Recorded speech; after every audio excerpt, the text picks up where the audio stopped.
Лес был окутан тьмой, несмотря на то, что время показывало утро. Холодные порывы ветра пронизывали Аню до самых костей, ставя перед ней непростой выбор. Она медленно продиралась сквозь густые хмурые деревья, завуалированное великолепие которых напоминало о том, что усталость и боль — лишь часть большого цикла жизни. Каждое ее движение становилось шагом к исследованию мрачного одиночества, охватившего ее с тех самых пор, как судьба отобрала у нее родителей. Казалось, время забыло о ней, оставив лишь бездонное чувство безысходности и страха перед будущим. Аня была сиротой, и эта жизнь обернулась черным бременем, тяжелым ведром океанской тоски. У нее в руках была потрепанная корзинка, в которой когда-то хранились ее детские мечты и желания. Она подумала, что даже преданной игрушке иногда не хватает внутреннего тепла, чтобы продолжать существовать.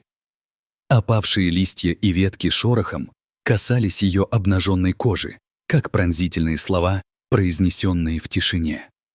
Каждый шаг, каждая непреложная мысль возвращали ее к той безысходности, которая ее окружала. Она взглянула в небо, полное серых облаков, и ее сердце сжалось от понимания, что за ним не найдется ни единого лучика света. Никаких путей к спасению и надежды не было. Она просто существовала, одна из тех, кто заблудился в симфонии жизни и страданий, не ведая, что дальше. В лесу бушевал ветер, грозящий забрать ее с собой, и Аня, шатаясь, продолжала свой путь, полная решимости найти нечто большее, нежели просто уход от жизни, полная тоски и потерь. Вернувшись в свой холодный дом, Аня встретила свою тетю Татьяну, женщину, которая перестала испытывать к ней хоть какое-то сострадание. Утро, освещенное суростью, началось для Ани с нахлынувшей ярости, когда тетя обнаружила, что пропал последний кусочек сахара. Этот момент всколыхнул всю домашнюю обстановку, словно удар грома. Татьяна с яростью орала на Аню, словно это она виновата в том, что в доме не хватает куска сладости, который стал символом ее личного комфорта. «Ты опять все сломала!» — вопила она, ее глаза сверкали злобой на фоне мрачного интерьера. В этот момент Аня почувствовала себя изолированной в своей несчастной жизни, зная, что у нее нет не только друзей, но даже законного права на собственные мечты. В ее жизни не было ни привязанности, ни любви, ни заботы о ней, только страх партнерства с жестокой судьбой. Несмотря на ее попытки извиниться и объясниться, Татьяна не желала слушать ее оправдания и вскоре пришла к тому, что показала Ане, как легко расставлять приоритеты, когда в сердце царит пустота. Внезапно, с жестокой быстротой, как молния, рука тети замахнулась и больно хлопнула Ане по лицу. Боль, как плачущая река, заполнила ее тело, мгновенно пронзая ее душу. Девочка на мгновение потеряла равновесие, покачнувшись от неожиданности, и в глазах ее накапливались слезы, осуждая ее за проявление слабости. Когда тетя разразилась новой порцией оскорблений, Аня вдруг поняла, что не может больше оставаться в этом месте, наполненном ненавистью. Это стало для нее решающим моментом. В ее сердце вспыхнула искра смелости, намерение покинуть ненавистный дом, который для нее стал аналогом медленного и мучительного существования. Она больше не хотела быть только игрушкой в руках той, кто своими необоснованными требованиями унижал ее достоинство. На краю самой тьмы в ее душе вспыхнула надежда. За пределами этого сурового дома, несмотря на пронизывающий ее до костей холодный ветер, Аня шаг за шагом продвигалась навстречу неизвестности. Оказавшись в лесу, она вспомнила истории бабушки о редком цветке, который распускается раз в 100 лет в самых темных и запретных местах. Эта история стала для Ани светом в конце туннеля, таким мимолетным и едва уловимым, как теплый солнечный луч, способный обогреть душу. Она стояла перед выбором: Остаться в этом мрачном доме или рискнуть всем, чтобы начать новую жизнь? Аня решила оставить свой страх позади и укрепила свою волю. Она уверенно сделала шаги навстречу лунному свету, искренне надеясь найти нечто большее, чем просто цветок, возможно, новую жизнь, полную свободы, любви и понимания. И вот, шаг за шагом, она продолжила двигаться вглубь леса, полной решимости. С каждым ее шагом лес становился все более зловещим, а строгие деревья, вроде старых монахов, охватывали ее в своих объятиях, пряча от лишних глаз солнечный свет, уменьшая шансы на спасение. Но, несмотря на это, Аня верила в себя и в свою мечту о ней самом. Каждый ее шаг становился шагом к ее новой жизни. Продираясь через густые заросли, Аня неожиданно оказалась у края таинственного болота. Место, о котором ее бабушка так часто говорила. В этом месте волшебство пересекалось с реальностью, и Татьяна была не в состоянии в это поверить. Но когда она увидела цветок, пробивающийся из мутной воды, ее сердце забилось быстрее. Он был невероятно прекрасен, излучая свет, который ощущался как прикосновение самой жизни. Но в тот момент, когда она попыталась приблизиться, холодная, скользкая грязь потянула ее, унося в свою ловушку, как одновременно ловит жертву хищник. Она отчаянно пыталась выбраться, но не могла заставить свои конечности двигаться. Каждый ее издох напоминал, что из бездны трудности не выбраться. Она погружалась все глубже в холодную бездну. Вокруг нее только тьма и страх. Казалось, что надежда улетучивается с каждым мимолетным мгновением. Но в это мгновение среди страха и адских мук появился волк. Серый, величественный и удивительно таинственный, он казался не просто существом, а самой душой леса, подсвеченной под солнцем. Его глаза, полные мудрости и любопытства, заполнили Ане сердце надеждой, и на этот раз она ощутила, что страх становится бесполезным.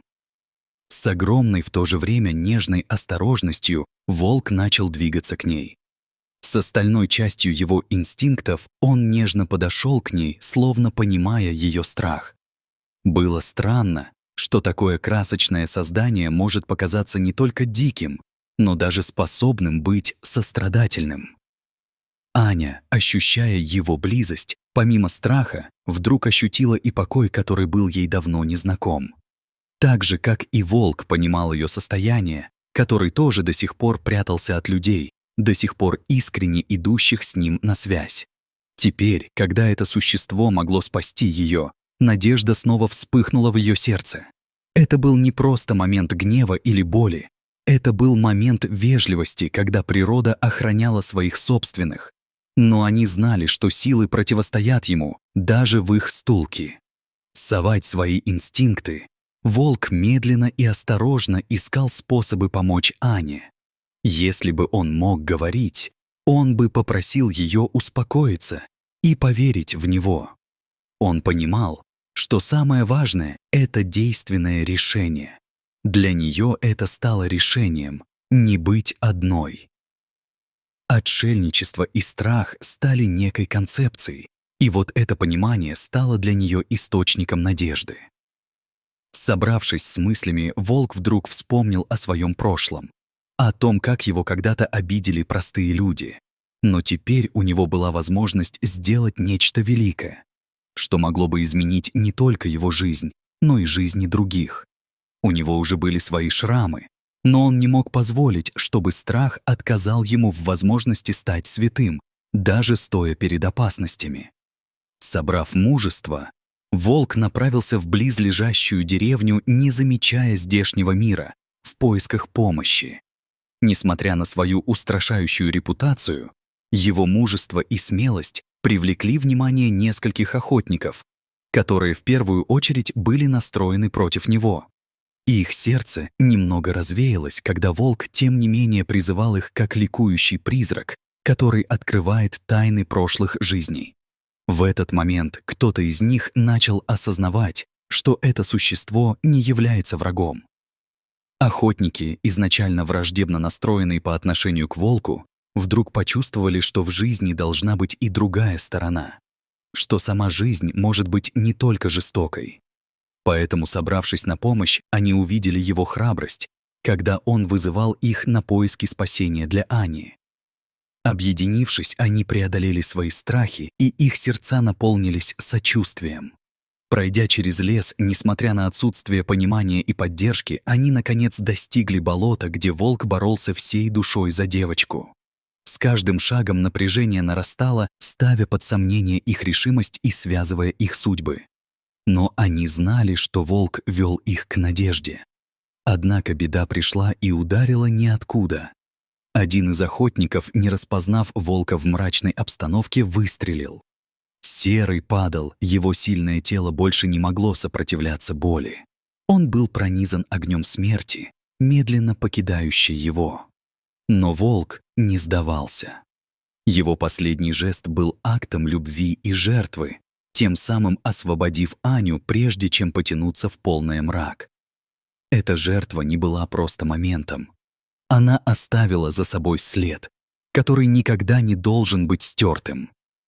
Когда охотники оказались в поле зрения Ани, вся ситуация стала более громкой и запутанной, чем они ожидали. Когда они увидели, что любимый волк, которого они всегда ненавидели, заплатил свою жизнь ради того, чтобы спасти эту девочку. Аня, очнувшись от обморока, смогла рассказать им о том, как волк охранял ее, пожертвовав всем. В ту же секунду несколько мужчин осознали, что их прежняя ненависть может быть необоснованной. События того дня разворачивались у жителей деревни как тень зла, и каждый стал жертвой собственных заблуждений. Люди не могли не чувствовать вины за ту непростительную ошибку, что они совершили. Буря эмоций пронзала их, когда они реально поняли, что мучили того, кто жил для них, помогал им, но сам никогда не получал ни капли жалости. Они начали осознавать эту истину и тот печальный урок, который должна была предложить им судьба. Игнат Кривой, самый жестокий из охотников и главный виновник трагедии, осознал свою вину в том, что он стал на пути нескольких типов любви, их согласия и единства. Постоянные вспомогательные призывы, которые теперь преследовали его, стояли как туман, вечно отражая в его душе тень потерянного друга. Он понимал, что не сможет вернуть то, что потеряно, но, как и волк, искал утешение, чтобы стало легче не только ему, но и другим. Скорбь и сожаление обогатили их понимание. Они начали формировать новую общественную культуру, где страх уже не будет править, и ненависть станет воспоминанием, которого не должно быть. Вместе они начали искать способы, чтобы адресовать свои эмоции, чтобы восстановить связь, которую утратили из-за потерь. Они все изменились, пока важно было воспоминание о том, что волк пришел в их жизни как символ жертвенности и глубины человеческого естества. После дождя печали и страха пришел день, когда Аня обрела новую семью, и именно тогда она почувствовала, что ее жизнь начинает меняться. Матвей Иванович и его жена, бездетная пара, стали ее опекунами. Они окружили ее теплом и заботой, которой ей так не хватало в детстве. И Аня постепенно начала ощущать, что ее раны заживают. Со временем девочка, которая когда-то была испуганной сиротой, выросла и стала доброй, красивой женщиной, обретая новую жизнь. Несмотря на то, что ее жизнь начала наполняться светом, ее воспоминания о потерях никогда не покидали ее. Она упорно приходила к могиле волка, оставляя там цветы в знак признательности, вспоминая все, что он для нее сделал. Эти моменты становились святыми ритуалами, полными любви и благодарности к тому, кто был великим, несмотря на свой внешний вид.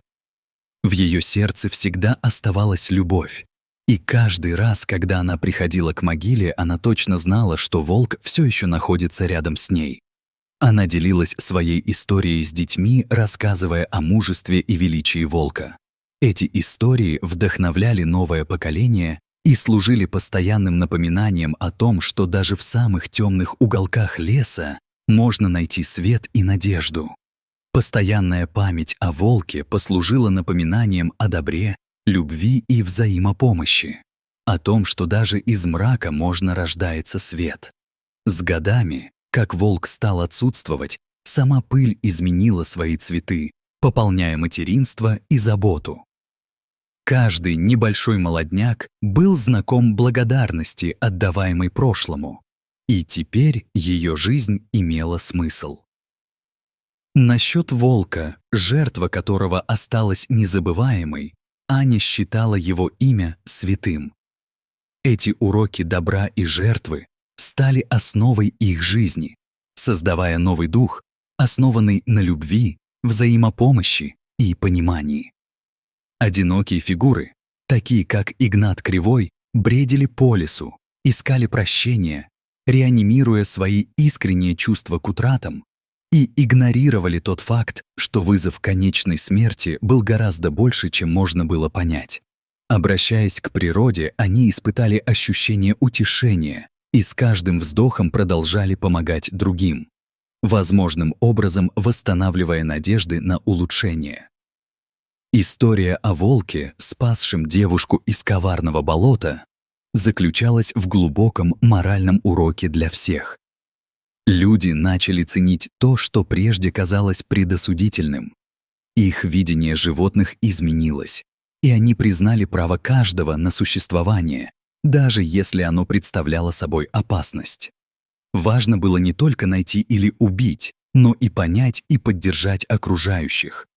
Они постепенно начинали уважать природу и ее обитателей. По мере продолжения этой черной истории настанет новая сказка о любви и сострадании, которые ощутят люди через поколения. Волк стал не просто частью уже несохранимого рассказа, но отражением доброты, находящейся в каждом добре. Даже спустя десятилетия память о волке и его героическом поступке служила моральным ориентиром, напоминая про сложности, связанные с добром и злом, как у животных, так и у людей.